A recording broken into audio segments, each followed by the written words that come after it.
This week we learn about the cult of the stonks community. Stonks, baby. There was if you were unfamiliar with, there was a pump and dump scheme that happened with several different stocks, including GameStop, AMC in 2021. But one I didn't know about was the Bed Bath & Beyond cult. Yeah, this one's all about the Beyond section, and it's beyond believable. I said no jokes in the intro. Oh, sorry. That's why. This is a comedy podcast. I do the jokes, so they're funnier during the episode. But we learn about a lot of stuff. Whatever.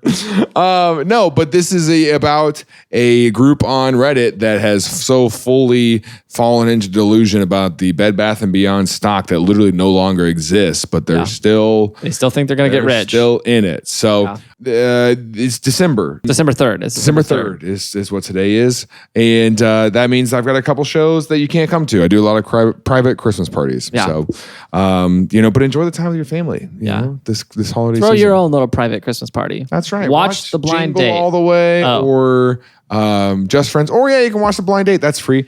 Thanks for being here for our show. We really like this episode. Let's get into it.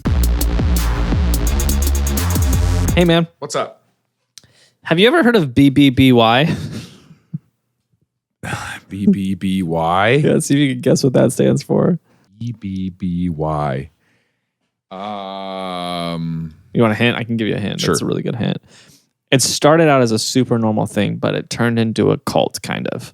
Oh, Big Brothers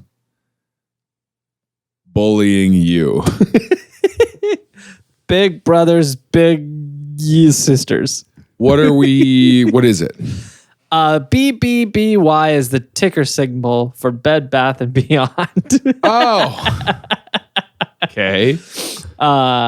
This is an interesting story, and but we need the story of Bed Bath & Beyond.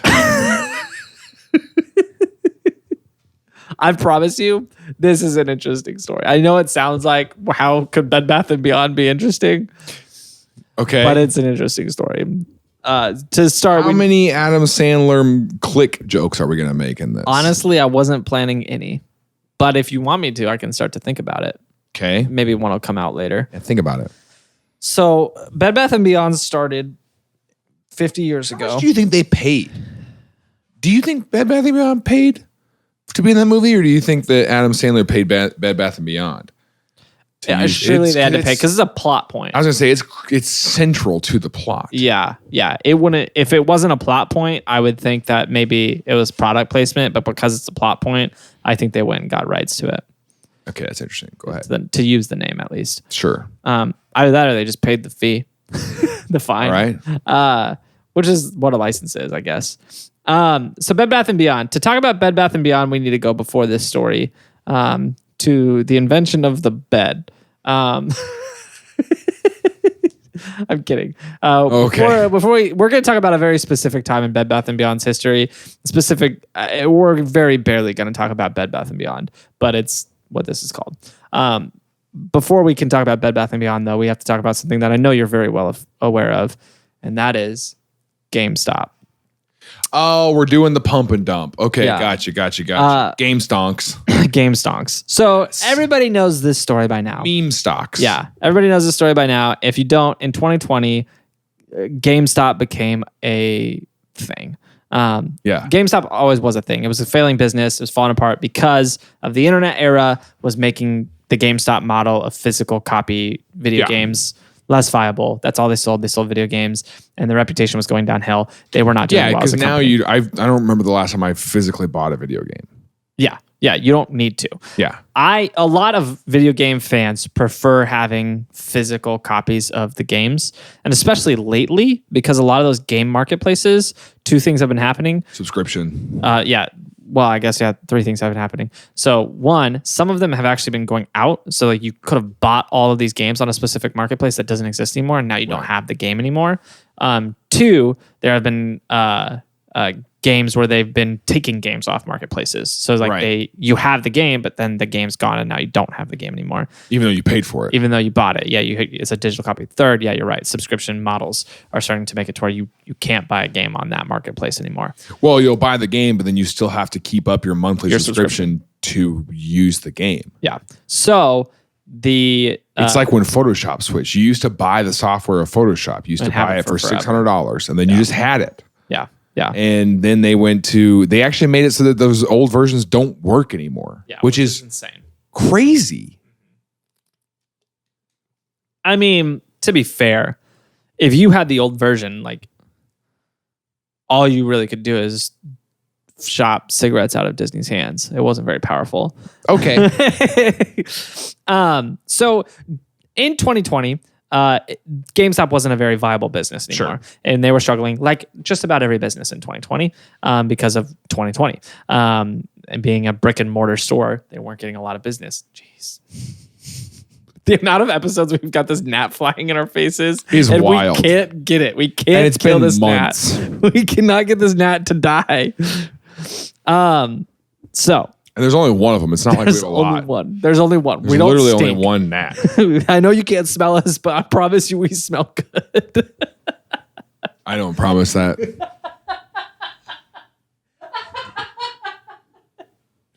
That's gonna be on that new Tillin out of context. I know you don't smell us, but I promise we smell good. Okay, so there was this community on Reddit in 2020 for investing. Yeah, it was the Stonks community, and everybody would post videos about what they believed was a good stock on their Reddit, and they'd put YouTube videos out and stuff like that, and talk about the stocks that they thought were good stocks to invest in. And it was like just a small investing community. There's a guy by the name of Roaring Kitty. We've all seen him by now. He posted a video, had one person. We've all seen him by now. And it's just, yeah. He posted a video. He had one person tune into his stream where he made his case on why he thought GameStop was a legitimate company, should be invested in. Sure. He invested a lot of money in it, and he got incredibly rich off that. A lot of people followed suit, also got incredibly rich off that. And then more people followed suit, and they were left holding the bag. Yes. And got their lives ruined because of that. Diamond hands. Diamond hands, baby. Diamond hands. But this created this tidal wave of retail investors. The retail investors existed before this, but all of a sudden in 2020, it became a thing. Like everybody was trying to retail invest. And I think there's a lot of things to blame for that. Obviously, the pandemic's part of that. I think David Portnoy is a little bit to blame because... Yeah, he started treating it as gambling. Well, yeah, because his whole business was what's the right parlay for the sporting event. Sporting events went away. And so he pivoted to investing because he's like, oh, it's pretty much the same thing. And so he started doing streams on investments instead of losing like tons of money. Yeah, but it didn't matter because he was making more money from the stream. Yeah. And a lot of other creators came out talking about investing. Robinhood was positioned at the perfect point to be able to bring in this influx of retail investors. Tim's Robinhood referral code, by the way. Somewhere on the screen. And so a lot of people got into this investing game. Right. And as a part of this whole thing, there's a guy by the name of Ryan Cohen. This is Ryan Cohen. He was CEO of the dog food company Chewy. He had a very large exit of that. Very, very wealthy guy. Got into investing after that, like so many people do after they exit their successful business. Yeah. Investing is when you don't want to do anything real. Investing is when you have a bunch of money and you're just like, it'd be fun to just do. Yeah. It'd be fun to have more. Mm-hmm. What investing really is you get a lot of money and you realize that if you put your money to work, you don't have to put your money to taxes. That's what it really is. I don't like the system that we live in. So that's not actually the part of the system I don't like. I'm fine with investing. I'm fine with the capitalists moving your money that way. I think that works. That makes sense. Okay. It's people taking advantage of the tax code that I don't like. Yeah. So Ryan Cohen invests in GameStop. Based off this video? Not just based off this video. Well, I don't know. Maybe it was based off this video. He was interested in it. Here's a picture of him standing outside of GameStop. I expected you to look at that and laugh at it, I guess. I don't know. But yeah, he took this picture and he's like, I'm all in. And so he tweets that. He invests in it. I don't like that guy's rich. That is kind of one of the things that like I don't like when rich people look like that. Like it's interesting you say this because I was thinking this the other day. There are just like rich people among us sometimes, and like you see them out in public and they look normal. They like dress like a poor, but they're not. And it's like you never know who they are. It's kind of like the lizard people thing. Like you never know what's underneath that skin. Golly, dude. They're just among us. Okay. So Cohen invests in GameStop very outspokenly, gets in on it. He does get in on it pretty early. I think he doubles or triples his money on GameStop, talks about it publicly, and a lot of people, he has a ton of Twitter followers. So all these people follow suit, start getting in on GameStop because of him. As we know, as the GameStop story went, a lot of people lost everything trying to invest in GameStop because they were too late. That the whole reason this worked is if you were early and you were part of the hype wave and you get out at the tip of the hype wave, then you win a lot of money. But if you're not, it sucks. You spent way too much money on something that doesn't matter. Cohen believed in it so much that he actually came in as the CEO of GameStop to try to right the ship. And so he invests in, comes in as the CEO. Sure. But his decision-making wasn't great. His experience wasn't the same. He was working in dog food, like shipping dog food from like a tech startup for dog food. And now he's working in a brick and mortar traditional retail. Right. And so GameStop gets this like, influx of cash. What if when they come into the stores, we have little jars of treats? What if when they come in, they buy a game and we give them a little pup cup of like Game Boy games for their puppies? This is something that Chewy does. What if when they cancel their subscription and the reason they give is that my pet died, we send them a coupon for 50% off the next. No, they send you a little letter. They send you and it's a handwritten note. That's actually nice. Yeah. It says, and it's got your pet's name on there, and it says, "Hey, we're sorry about your cat." And then they give a coupon for when you get a new cat. Yeah, for your next round of cat food. Yeah.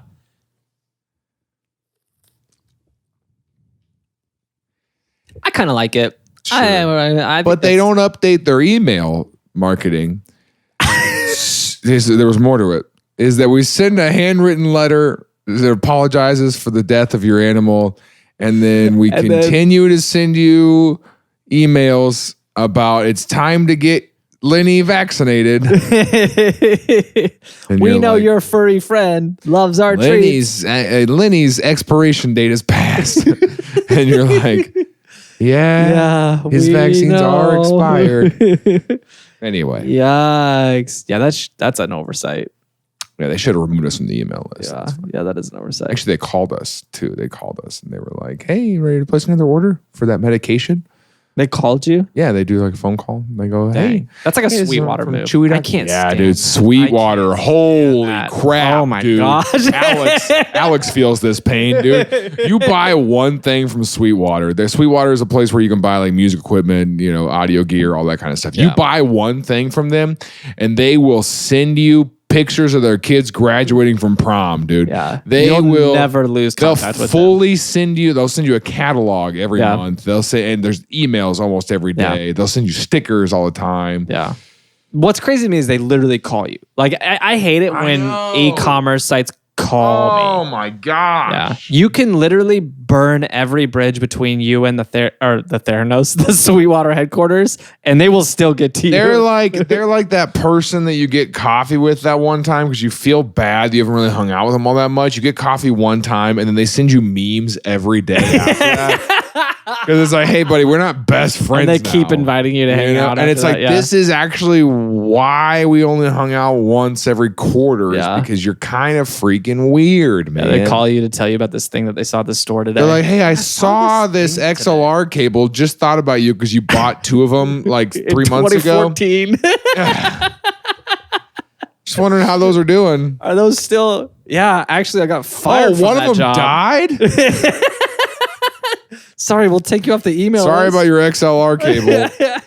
I'm writing you a handwritten note. Dear Jaron, sorry your XLR cable died. Here's a coupon for a Chewy.com subscription when you're ready to feed your next one. In the early days of this show, we did like affiliate ads where we were like, hey, sign up for Grammarly and use code Tillin and we got like 15 cents. And now we just do Patreon. It's a much better way. It's better for us as creators. It's better for you as listeners. And it's a much more fun way for us to interact. We do monthly hangouts like on Zoom. We just hang out and play games online and get to know each other. It's a really fun time. So, but still use our code Tillin at Grammarly.com because I think it's still active. We might get like a couple cents from that. Yeah. But join us on Patreon because we're having a great time. Yeah. If you don't, we're going to have to start doing mobile game ads. So Cohen invests in GameStop. Not a good CEO. And they've got this influx of cash. And so he can use this influx of cash to help turn the business around and help modernize its model. Sure. And this is what everyone expects him to do. But he doesn't. He doesn't do any of that. What if we did hot dog machines? He continues to make it worse. And does just this horrible job managing this company. Here's what I doesn't wish last very long. They would get better at is like at Christmas time when people are buying up all the consoles, there's got to be a way to stop that. That's the most annoying. When people like as soon as the Xbox, that they like buy a whole bunch like a new series, they got to list it on Facebook Amazon Marketplace for 3 times the price. Amazon puts a limit on how many you can buy. Yeah, and I'm thinking like, I got really mad when I had to buy 8 for Christmas at Summit Park. Yeah. But Walmart say does what not church put a it limit was. on. It's okay. I've been gone for It was 4 at years. Summit Park. My NDA is expired. Oh yeah, man. They have 20,000 people now. They're gonna. So the stop that.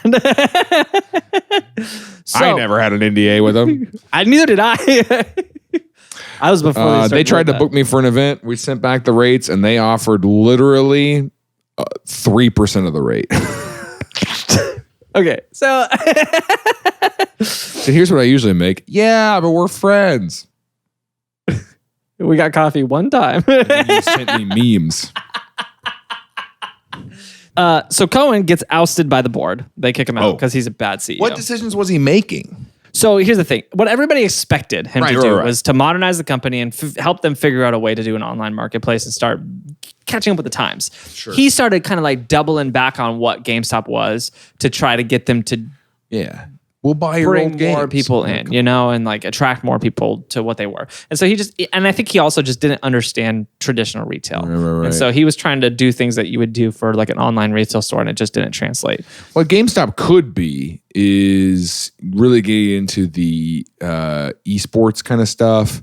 Yeah. Really facilitating those things and basically should be your local gaming club. Yeah, I think that would be sweet. And you could set up like subscription based things where people are like members of this club and they did just get into retro gaming because they for a long time they would only do like the current console and the console before generation before, but now they got into retro, and so now that's a little bit more viable because you can't really find retro games most places anymore.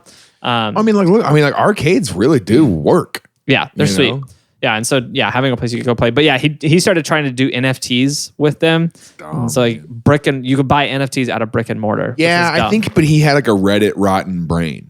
You know? He 100% did. He 100% for did. sure. And so because he gets in there and his brain is so rotten from Reddit threads that people really. I mean, how much money was lost on NFTs? I haven't heard people mention NFTs since 2021. Millions. Yeah, millions. But what was the whatever? Oh, it was a grift. It was 100% a grift. Yeah, for sure. There's a bunch of people who knew they could make $1 million off of it. Right. And they paid influencers and celebrities to act like they were a fan of it. Yeah. Because they knew a bunch of other people would be dumb. But Cohen is known for his Twitter account. And so he's constantly posting. Does GameStop do like trading cards? They might now. They didn't back in the day. They might now. I don't know when they started doing it. I'm trying to think of where do you do like Yu-Gi-Oh trading cards, Pokemon cards? Those are like board game shops or card shops. But see, GameStop should be in that. Yeah, they should. They sell like collectibles. They've always sold collectible stuff. Anyways, so he's big on Twitter. This is what I'm saying, dude. Why are we letting dumb people? There's no reason. Bro, here's the deal.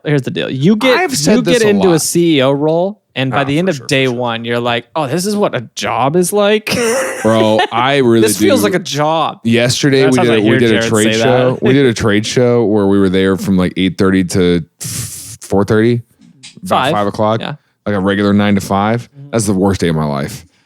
I was sitting there and I was like, wait, people do this every day? You do this 5 times a week? To be fair, that was a trade show, so it's a little different. You're on your feet all day. That's and you're true. talking to a lot of people, like small talking a lot. But yeah. But I'm saying, like, I remember like it wasn't against the rules. It was against the rules. We couldn't sit down at Subway. Like, we were on our feet the whole shift. Yeah. And I used to work like 7-hour shifts and be fine. Yeah. And I just leave. Yeah. And I did that yesterday and I was like, this is the worst day of my life. I was like, I just want to go have lunch. and then what are you shaking your head?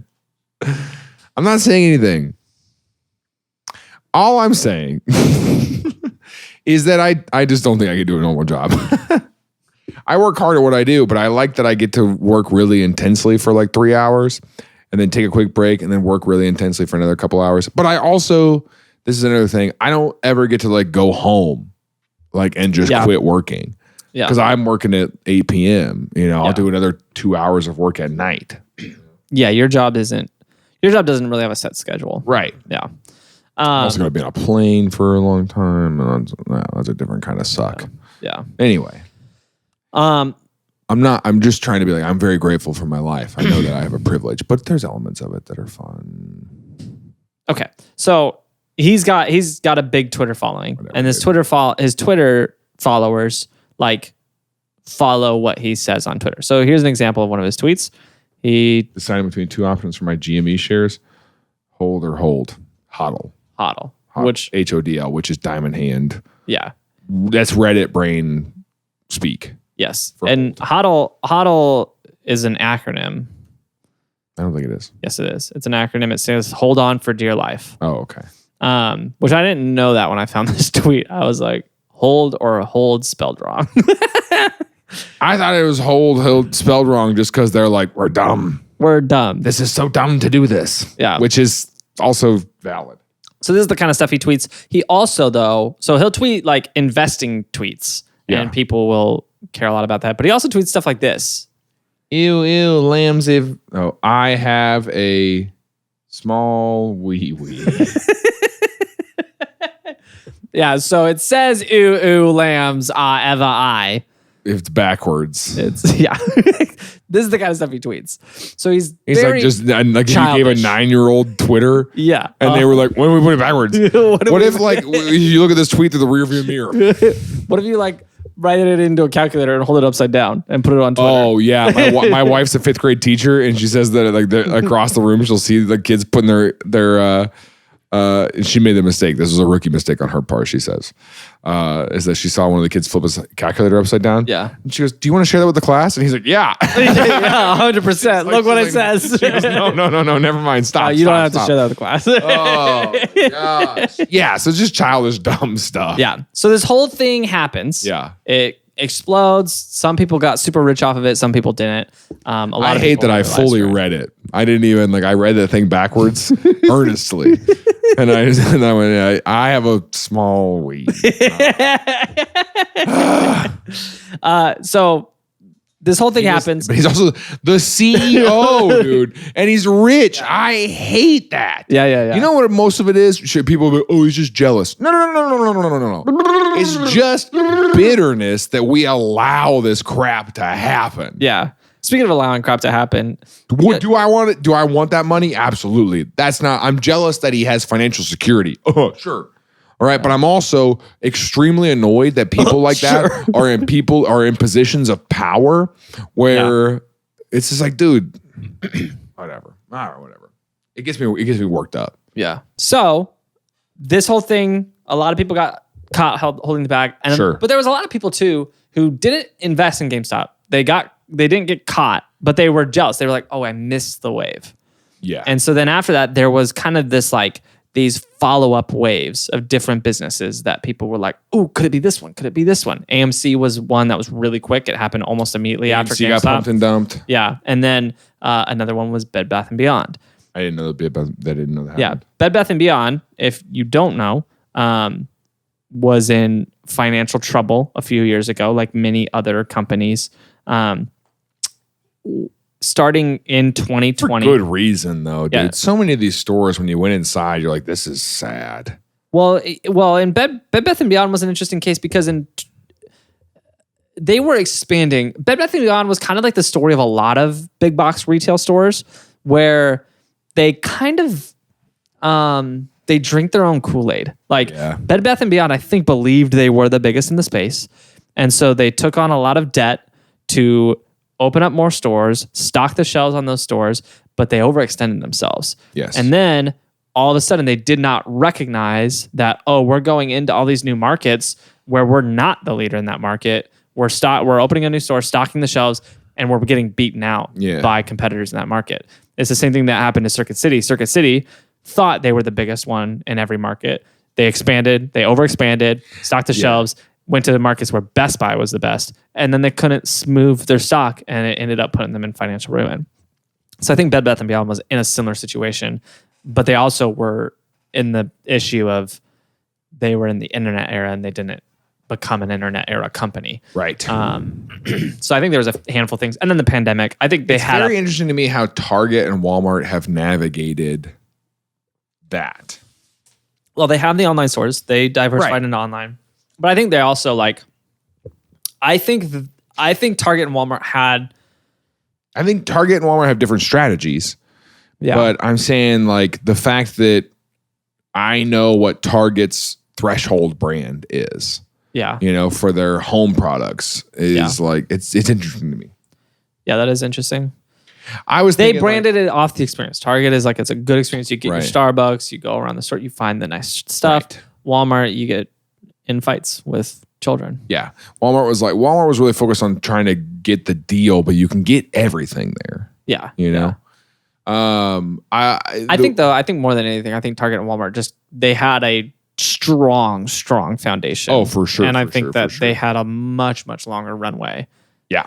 Than any of these other brands. And they don't carry as much inventory as Bed Bath & Beyond was trying to. Bed Bath & Beyond literally extended to the ceilings with their stuff. That was like their whole thing. That's true, yeah. And the casualty in all of this is the wedding registry business. The fun of going to all the different stores. Yeah, that actually, and doing we literally went to Target and they gave us basically a phone that we just scanned stuff with. It was fun. We had a great time. Yeah. But that's interesting. I didn't think about to be able to run around Bed Bath & Beyond and doing the whole stuff. You know, it was kind of like, man. Yeah, we did it at Target. We did it at Bed Bath & Beyond. If you are engaged and you're doing the wedding registry thing, go to the physical store and like go pick out the stuff, and then go home and pick out some other things on the internet. Don't just sit on your couch and do the whole registry online. That's not fun. Yeah, it is more fun. Bed Bath & Beyond. Bed Bath & Beyond. You just let people do what they want to do. Shut up. Go experience part of a cultural understanding of what it means to be engaged and preparing for a wedding. Here's the thing. You should want to do the things I want to do. You should enjoy being outside. Bed Bath & Beyond did it better. They made it an experience. They had a special room you went into, and they threw a big old deal for you. That was still a thing when you were getting married. They gave you drinks. Like that's what I'm saying. They gave you like champagne, and then they gave you the gun, and you went around. Like it was an ordeal. It was pretty fun. We showed up at Target to do ours, and they were like, "Oh, you want to?" Yeah. And they literally had this thing. They pulled it open, and they were like, "This one's not charged." Oh, here you go. There's only one of them charged. Is that okay? Yeah. Instead of having why don't two. You actually take a legal pad? Yeah. Why don't you just write down this stuff? Yeah. Congrats, though. Yeah, we're happy for you, I guess. We were like, okay. Yeah. It was fun. Yeah. Do you like each other? Is this like a marriage or like a marriage? You know? Yeah. So yeah, Bed Bath & Beyond. I think But also, I realized that Target doesn't ask for proof that the wedding exists or anything. So like you could sign up for the registry, and then once the wedding date passes, then you get like 50% off on most kind of stuff. Yeah. I don't think Bed Bath did either. Yeah. I think you could just, It is a one-time code, though, just so you know. It is not, you can't use it multiple times. You get a one-time pretty big discount on all that stuff. Yeah. Just so you know. Yeah. So the clutch thing to do is if you get cash from a bunch of people, schedule a time to go and just buy the leftovers. Buy the leftover stuff. Yeah. Right. Anyways. But what we did with the cash from our wedding was invested it in GME. So Bed Bath & Beyond was, yes. The problem was a lot of different things that put them in a tough position. And then Ryan Cohen started tweeting about them. It was like, what if I became the CEO of Bed Bath & Beyond? Yeah. He was basically like, I'm really interested in this. And so he invests in it. He invests millions in it. Okay. Starts tweeting about how much he thinks they're a great company. He calls I think he realizes this is come to a point where he's legally held accountable for this, because he's realizing that he has influence and can get people to, he's influencing pump and dumps. We'll get there. He calls them. Okay. And he's like, Bed Bath & Beyond. Yeah, he calls them. He records this call. He's like, hey, I've got a lot of ideas of how you guys could turn this company around. And they were like, this is the one on Prairie View Road in Kansas City. I can connect you to my district manager, I guess. They were like, honestly, sir, I scan the orders at the checkout. I don't think I can do much about this. They're like, but I got time to chat. No one's here. Yeah. I've been wanting to talk to somebody for a while. Oh, the sound of a human voice. Are you the guy who wrote me that card when my pet died? Keep talking. And so he starts posting all this stuff about it. He invests millions of dollars into Bed Bath & Beyond. Okay. And so then this community sees it and they're like, oh, this is his next thing. This is our next big break. Thing. That's okay.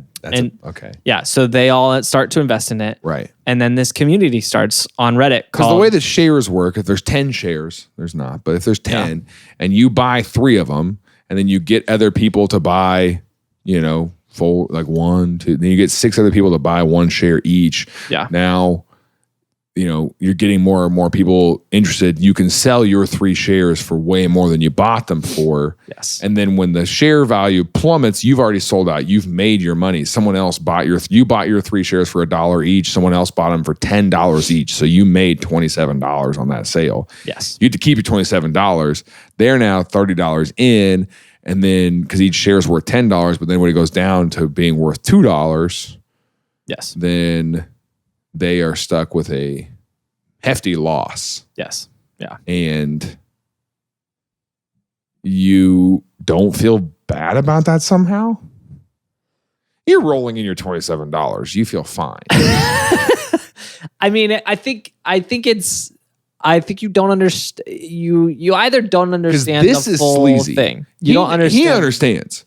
He knows what he's doing. By the time he gets to Bed Bath & Beyond, he understands. Yeah. I can see him fully going in on GameStop and just being like, GameStop, gonna raise GameStop. This is actually a good business. I'm fully bought into the fact that this could survive, even though obviously it won't. You're like, I can, whatever. I can see that. But then you see the AMC thing happen and you're like, huh? And then you go to Bed Bath & Beyond. Yeah. You know what you're doing at this point. Yeah. But go ahead. Yeah, most likely. And so a community is formed around this on Reddit called BBBY, which is the ticker symbol for Bed Bath & Beyond. And this whole group of people starts congregating on this Reddit forum. There's essentially a Reddit for every ticker, by the way. Yeah. And on this subreddit, everybody is congregating here talking about Bed Bath & Beyond. And they're doing what in the stonks community. And I need to be clear that there's a strong difference between the investing community and the stonks community. They are doing what they call due diligence, which due diligence is an actual term in investments. Yes. Where you go look at a company's balance sheet, you look at their price per share and their earnings per share, and you do your research on the people in charge and do due diligence. In the stonks community, due diligence is conspiracy theories. It's looking at a bunch of circumstantial evidence and a bunch of things that are very loosely related to anything and be like, this is why I think it's going to go to the moon. And so all this stuff starts getting perpetuated on this Reddit thread. And then a few interesting figures start to pop up in this world. One of my favorite is a guy that goes by the name of PP Seeds. And he runs a show called The PP Show. And so this is him doing a live stream debating with another guy by the name of Marantz. And so Marantz disagrees. Which one is which? Guess. Top guy is PP Seeds. Bottom guy is Marantz. No, you got that backwards. I got that backwards? Yeah, bottom guy's PP Seeds, top guy's Marantz. Okay. Marantz doesn't buy into the... Here's the thing about PP Seeds. Is take that one out of context too. Yeah. Here's the thing about PP Seeds. Is my wife teaches at a private school. Yeah. There's a lot of rich parents at this school. And Yes. so she gets on parent-teacher conferences. Go back to this graphic if you can. Yeah. You see the blinds that people, those are the same blinds we have in our house. My wife will set the laptop up facing the blinds and she's on a call and I'll go down, I'll recognize the voice. I'm like, oh, that's a famous person. Move the computer. Don't let them see our blinds. Rich people don't have those. Rich people don't have blinds. Yeah, rich people haven't seen a blind in decades. Yeah, because Marantz has a whole setup. I guess I thought that the top one was that because PP Seeds has a channel, I'd assume. Yeah. They both have channels. They both have gaming chairs. That's how you know that none of their opinions should be taken seriously. If you're seeing a video, someone's sitting in a gaming chair, and they're trying to give you political ideas or financial advice, you should skip past that. That's a gaming chair. Skip past the video. Your life will be ruined by someone in a gaming chair.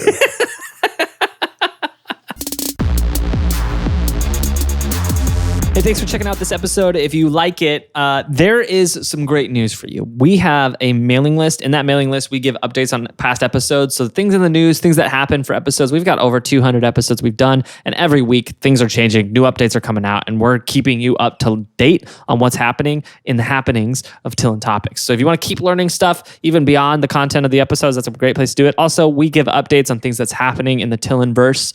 I like that. I've never said Tillinverse before, but I'm sticking with it. If you want to know what's happening in the Tillinverse, that's the best place to do it. You can go to Tillin.com. There's a link in the description, or you can text Tillin to 66866. There's a lot of ways to sign up for the mailing list to make sure you keep up to date with everything that we've talked about and everything that's going on in the Tillinverse. But anyways, now back to this episode. That's solid advice. Red flag. That is a pretty big red flag. So Marantz, my wife's a Twitch streamer and she refuses to get a gaming chair. I said, do you want us to buy it? And she goes, no, I do not want to be one of those people. Whatever that means. So Marantz, the guy at the top, gaming chair at the top, he does not buy into any of the BBBY stuff. He actually thinks it's really dumb. And so he does a whole channel. But he does buy into the against GameStop it. stuff. He did. He was a GameStop guy and he did cash out. He did cash out. He did well on GameStop. But he thinks BBBY is stupid. Okay. And so he constantly does content saying how dumb it is. And what does PP Seeds think? PP what is PP Seeds analysis on the financial situation of the Bed Bath & Beyond stock market position? Loves Bed Bath & Beyond. Of course PP Seeds. And so this thumbnail is actually from a debate that they did on a live stream between the two of them. PP Seeds does the PP show. And here's a screen grab from an episode of the PP show. He brings these guests on. Oh my gosh. It's a marker board that just says the PP show. Wait, is that him? No, that's not him. That's another guest. Okay. Those are two other random guests that he had on. The PP show will talk about Bed Bath & Beyond, but primarily what they will do is they will dissect Ryan Cohen's tweets to try to figure out his hidden message that he has for them about what's going on. What is this, QAnon for Ryan Cohen? Yeah, exactly. And so he's like, here's what he means and here's what this has to do with Bed Bath & Beyond and why we should take the position we're taking and why we should invest more in Bed Bath & Beyond or whatever. Bed Bath & Beyond. This is real money. Yes. And so Bed Bath & Beyond is falling apart. PP Seeds is blowing up. Every day there's worse and worse news about Bed Bath & Beyond. And Cohen pulls his money from Bed Bath & Beyond. The PP Seeds community loses their mind. They're like, oh, he's pulled all his money. What should we do?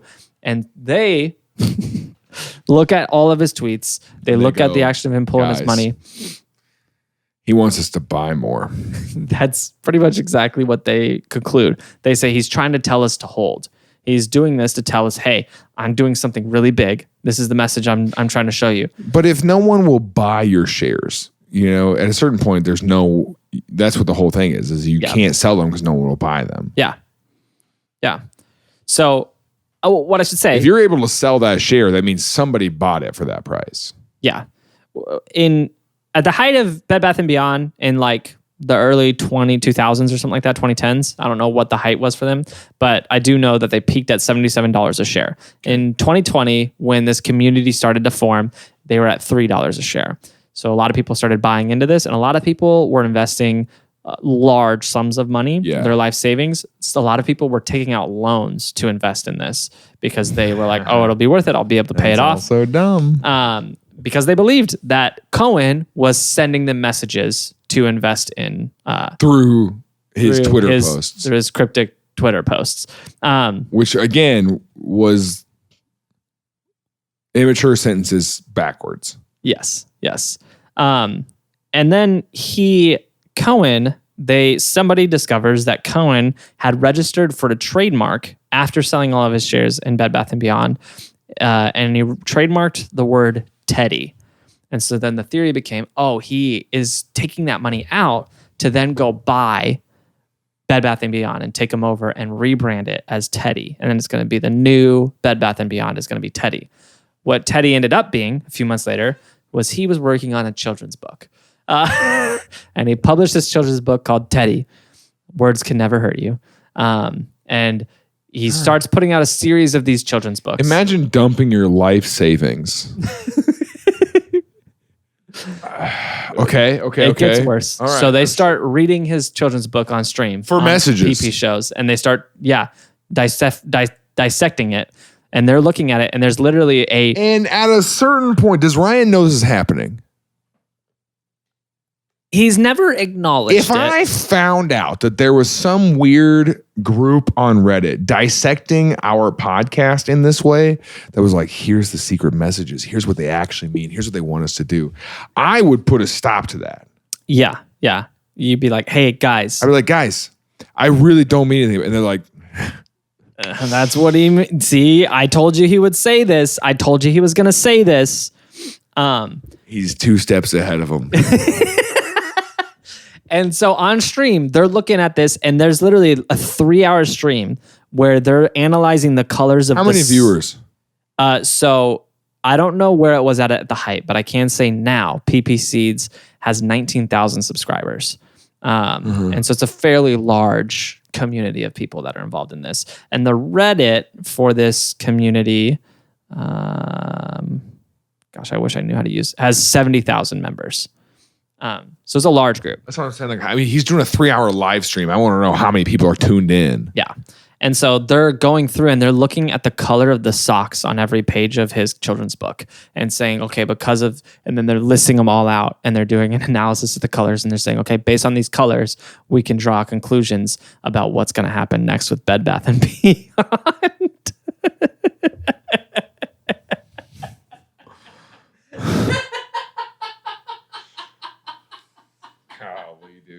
So the situation at Bed Bath & Beyond... I'm so afraid of this happening to me. So lots of these Teddy books start coming out. More and more Teddy books are coming out, and they're reading every single one. They're analyzing every single tweet he puts out. There's a handful of other people in the community that are saying stuff about Bed Bath & Beyond that have a little bit of influence, but not really anyone like Cohen. Cohen has become, honestly, God to these people. Everything he says has a hidden meaning. Right. Everything he says is law, and they're going to follow him to the ends of the earth. Of course. And so in a weird way, they are like worshiping Cohen. And meanwhile, the situation at Bed Bath & Beyond is getting worse and worse. Okay. The financial situation. They're closing stores left and right. Every month we're closing 50 more stores. We're closing 70 more stores. And then it culminates in a moment where their CFO, they announce... The company announces that they're in a really bad situation. Their CFO, they basically say, hey, we're coming out with an intent to declare bankruptcy. We haven't declared it yet, but we're beginning the process to file for it. And then later that night, the CFO jumps from his window and takes his own life. And so the situation for Bed Bath and Bed Beyond. Bath and Beyond. Yeah. And so the situation is spiraling for Bed Bath and Beyond, right? Like completely falling apart. This community, there's a member in this community. I think his username was Kinsta. He was known for being really sucky. Okay. Trying to find the right way to say that. He would dox people constantly that disagreed with them. This guy Morantz, he found his address and he posted a picture online of his wife and said, "I'm home alone. Come visit me," with the address. And so this is the kind of stuff that this Kinsta guy was doing. This Kinsta guy shows up at the apartment of the CFO of Bed Bath and Beyond. And he's like, "Hey, I'm trying to visit him. I know he didn't actually die." And the doorman, this is New York, the doorman is like, he doesn't live here anymore. And the guy's like, I know he didn't kill himself. I know he's still here. I know they're hiding him. And the guy's like, "Bro, you need to get off the internet." That's how the doorman responds to him. Yeah. He's like, the guy doesn't live here anymore. He doesn't live anywhere anymore. He's like, "You need to go." And so this community is like, the picture I'm trying to paint is a very toxic community that's starting to form, that's not believing anything anyone's saying.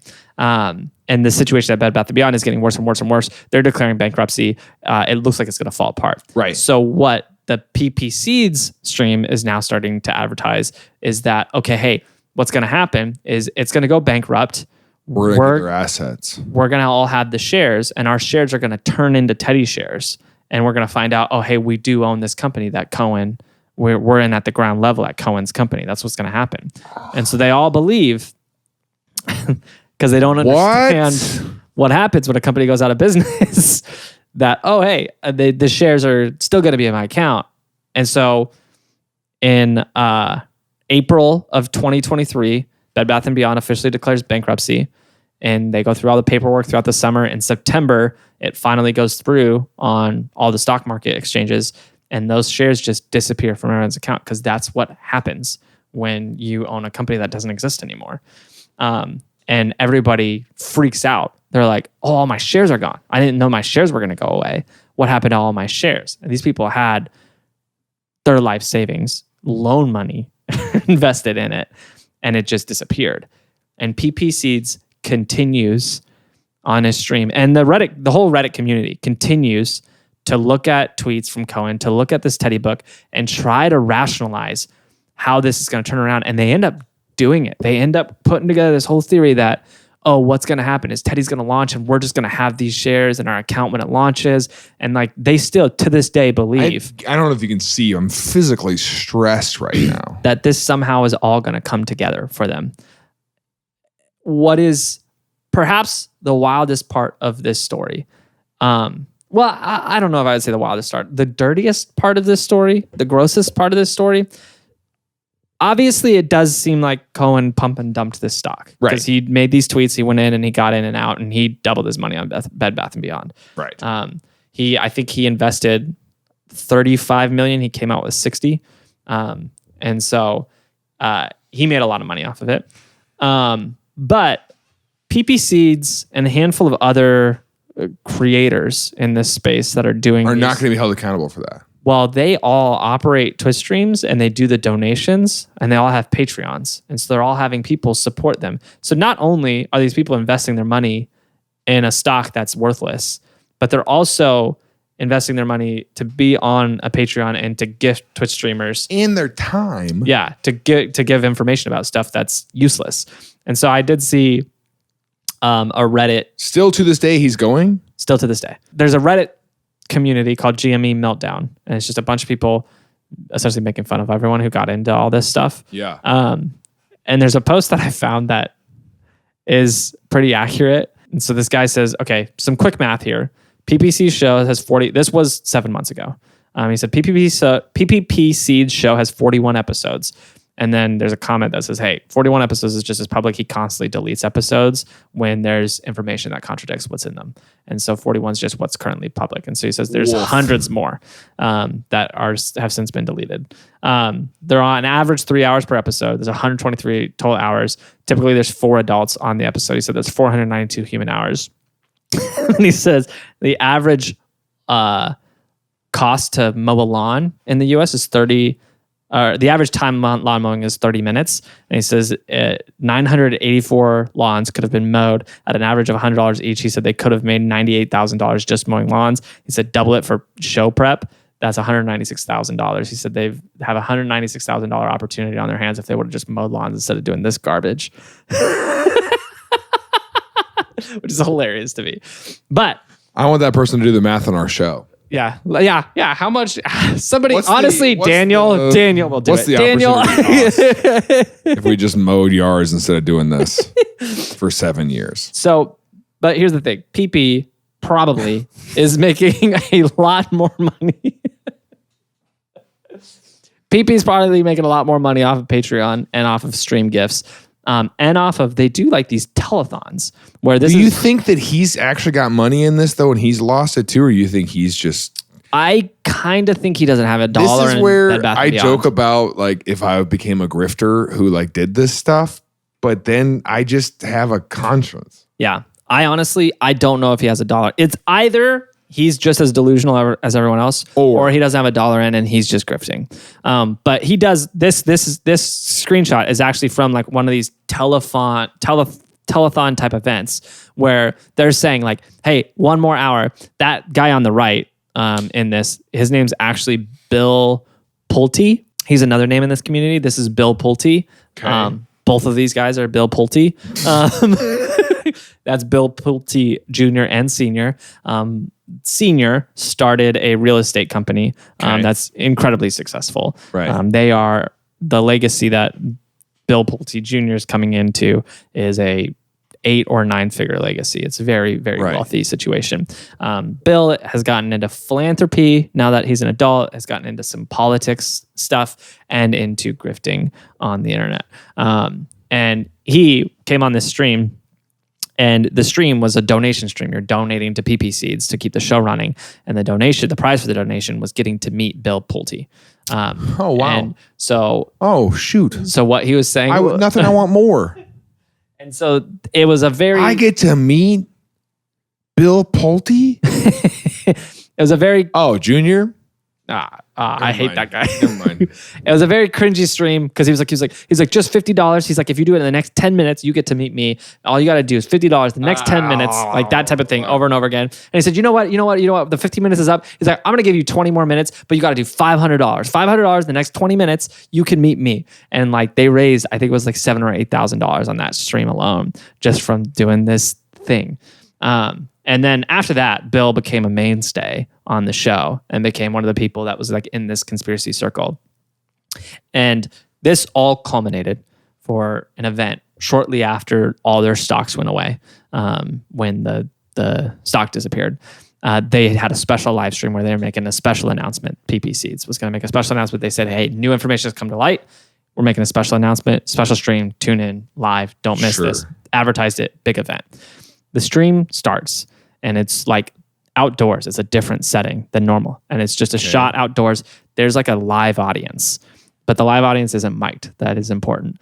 But there's like a live audience there. And the stream's like from the live audience. And then all of a sudden, this helicopter flies in and lands in the field. And Bill and PP and one of the other guys that comes on the show a lot get out of this helicopter and greets this crowd. And they do the live stream from the side of this helicopter on like this airfield. And they do like almost like this political vibe type press conference being like, here's what's happened. I know we all just lost all of our stocks. The next Tillin Live episode,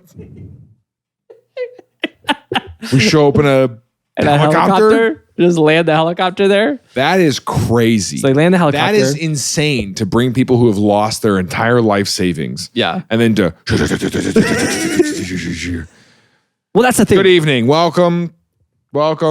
I think this is the thing that kind of like cements in my mind that this is a grift for them. Because here's the thing. What they're selling hope that they're going to be rich one day. Yeah. That everyone's going to be rich one day. It's a prosperity gospel. They're capitalizing on it already. And so what they need to do is they need to look rich. It's like, you'll be like me. And so like this is just part of the grift. You can't do a whole thing where we're all going to be rich one day. You got to do a thing where you could be rich like me. Yeah, exactly. Yeah. And so they land and they say, hey, look, we know what happened. This seems terrible. But trust in Teddy. Here's how we know. Here's what's going to happen.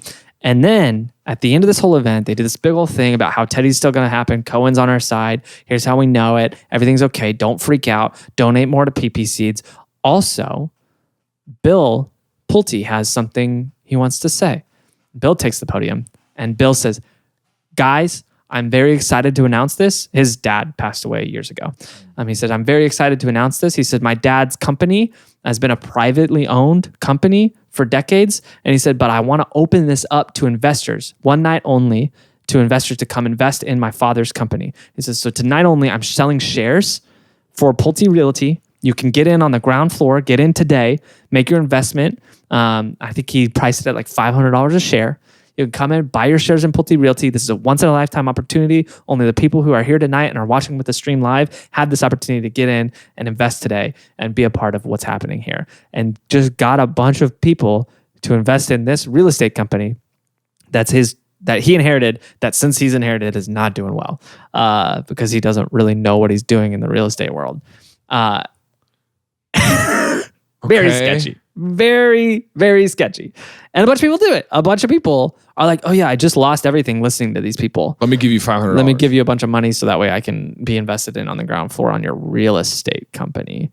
Okay. The ground floor of your already established and decade old. Yeah. Falling apart real estate company since you took it over. So this community is still active, and this community still is dissecting Cohen's tweets. It stresses me out so much. Yeah. Because these people are so dumb. Yeah, still reading the news and trying to figure out how it's good for them and how things are going to work out for them. A lot of these people, I watched a mini YouTube documentary about it, and the people that were interviewed, most of them asked for their face to be blurred out because they didn't want to be on the internet, but a lot of them were like, yeah, like I took out loans, I quit my job. There was one guy who said, yeah, I actually got laid off, but he's like, I'm so confident that this is going to come around. Like, I'm not looking for a new job. And he's like, so I've just been pretending to go to work every day. Like my wife thinks I'm going to work. I'm not. And he's like, I know this is going to work out. He said, I'm expecting at a minimum. You're already living in your unrealized gains. Like you're just like, yeah, he's like, he said, I'm confident. He said, I think I stand to make at least $3 million off of this. And he said, so I don't need to work another day in my life. And it's just like, these people are so like the cognitive dissonance to think that they're already there when they're not. It's pretty terrible. Meanwhile, Bed Bath & Beyond, as we know, declared bankruptcy in April of 2023. In August of 2023, someone bought the trademark to Bed Bath & Beyond. Do you know who that was? Mm-hmm. Overstock.com. And Overstock.com rebranded to Bed Bath & Beyond. What? So BedBathAndBeyond.com still exists and still runs. It's just Overstock. And Overstock said, yeah, Bed Bath & Beyond has a stronger brand than we do. And so they just rebranded to Bed Bath & Beyond when they realized they could. And now that still exists, Bed Bath & Beyond, technically. Which is interesting. Crazy. And that's got me wondering, can we do that? Are there any businesses that we could just go get? Thank you for listening to the Circuit City podcast. Like, honestly? I don't think we should be the CCP.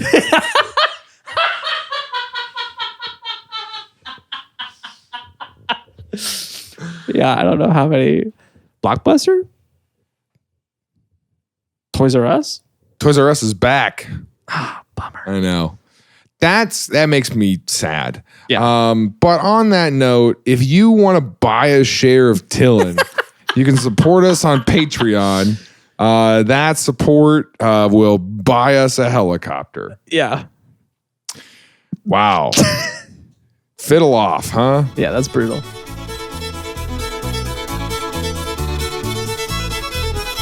Hey, thanks for checking out that episode of Things I Learned Last Night. If you like that, we've done actually several episodes about Ponzi scheme type things, literally one about Ponzi, but one I wanted to highlight was Tulip Mania, which was like the original pump and dump where people were literally buying tulips for way more than they were, like the flower, way more than they were worth. And then people were left holding the bag on that. And so that's available. You can go check that out. And if you cannot wait for a new episode, then you can buy some tulips at tillin.com/support. We've got tulips for sale. And they're only $2,000. Why are you interrupting my outro? The outro, we only do one of us. I was just trying to sell some of our tulips. It's the end of the day. All right, tell them about Patreon. You just did. Oh, yeah, tillin.com/support. You can get next week's episode ad-free right now. You can meet our hosts and producers in Discord. We have a monthly call that we do. A lot of other great perks. It's totally worth it. Tillin.com/support. And we might be selling tulips, I think. The ending of this episode. That's crazy. Yeah, it was a pleasure. Thanks for watching Things I Learned Last Night. We'll see you next week. What the heck just happened?